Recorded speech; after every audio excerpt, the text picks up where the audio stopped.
আসসালামু আলাইকুম সুপ্রিয় দর্শক, সকলকে জানাই অগ্রিম ঈদ মোবারক। আর মাত্র কিছুক্ষণের অপেক্ষা, তারপর দেখা যাবে 2025 সালের খুশির ঈদের চাঁদ। এরই মাঝে সৌদি আরব থেকে আসলো বিরাট সুখবর। এবার 29টি রোজা হবে নাকি 30টি? সৌদি আরব সহ বাংলাদেশের আকাশে ঠিক কবে ঈদের চাঁদ দেখা যেতে পারে? এই মুহূর্তে সৌদি আরব থেকে কি খবর এসেছে? এছাড়া ঈদের দিন কেমন থাকতে পারে আবহাওয়া? এ বিষয়ে বিস্তারিত জানতে হলে ভিডিওটি প্রথম থেকে শেষ পর্যন্ত দেখতে থাকুন। আর কমেন্ট বক্সে অবশ্যই লিখবেন ঈদ মোবারক। আর সবার আগে সর্বপ্রথম সঠিক খবর জানতে আমাদের চ্যানেলটিকে সাবস্ক্রাইব করে রাখুন। এবার জেনে নিন এক নজরে। শেষ হতে চলেছে পবিত্র রমজান। রহমত ও মাগফিরত পেরিয়ে নাজাতের দশকে পবিত্র রমজান। চারদিকে এখন ঈদুল ফিতরের চাঁদ নিয়ে নানা আলোচনা সমালোচনা শুরু হয়েছে। তবে প্রত্যেক বছরই চাঁদ দেখা নিয়ে আমরা আলোচনা সমালোচনা বাহিরে গিয়ে তথ্য ভিত্তি করে পোস্ট করে থাকি। এই বছরও তার ব্যতিক্রম হবে না।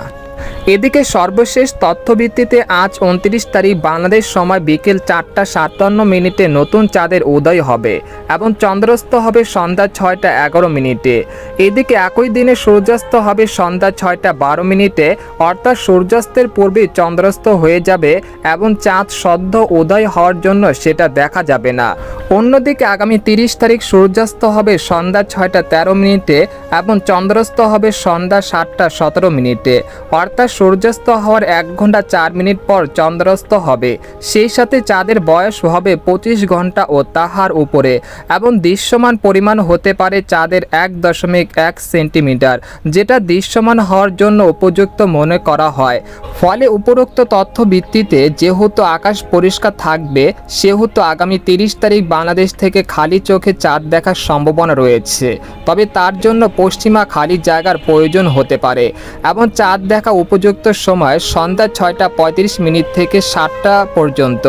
এবারে ঈদের আবহাওয়া কেমন থাকতে পারে তা জেনে নেওয়া যাক। যদি ঈদের দিন 31শে মার্চ সোমবার পড়ে, তাহলে ওই দিন দেশের আবহাওয়া পরিস্থিতি স্বাভাবিক থাকতে পারে এবং দিনে রোদ ঝলমলের আকাশ থাকতে পারে এবং ভ্যাপসা গরম ও তাপপ্রবাহ অব্যাহত থাকতে পারে। তবে ঈদের দিন থেকে একেবারে 5 এপ্রিল পর্যন্ত দেশের কোথাও তেমন বৃষ্টিপাতের কোনো সম্ভাবনা দেখা যাচ্ছে না ইনশাল্লাহ। তো এই ছিল খবর। এরকম ইন্টারেস্টিং খবর জানতে আমাদের সাথে থাকুন। ধন্যবাদ।